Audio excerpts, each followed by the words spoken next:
The breakthrough news that his nephew met him today is welcomed by all who have been campaigning for someone to see him. We've been very worried about the lack of contact and worried that how he has been in terms of a 75-year-old man, but who is a remarkable leader. I think the message that he has displayed, and we heard from him after his nephew went to visit him, needs to be captured by the international community.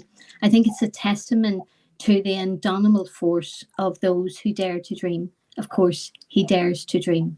And he's sending out a message of hope that he can make a difference. I would call on the international community to do all within its power to hear the words of Abdullah Öcalan from his prison cell.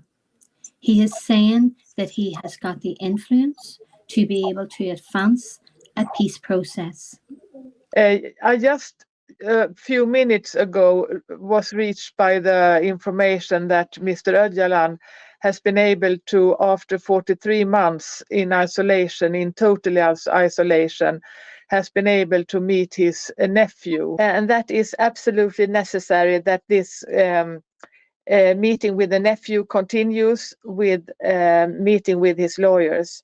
As a lawyer, I'm very, very happy that Mr. Öcalan has been able to meet his nephew, and I now strongly feel that we have to press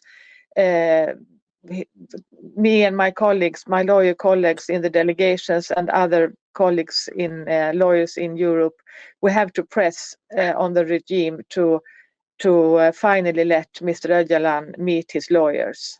His messages is very, very important about what he says about the starting of a process, and it has to be a peaceful process and a process during negotiation with a goal of finding a solution, a peaceful solution, and it has to start as soon as possible. I think it's a historic opportunity. I think absolutely the isolation still continues, and it's a must that the isolation ends. But there is a possibility for the isolation to end, and that requires all sides sort of living up to the political will to be up to what Öcalan is proposing, which is to move from conflict and violence to the terrain of law and politics, a democratic solution to the conflict. The isolation continues, and we need to continue to pressure for the isolation to end.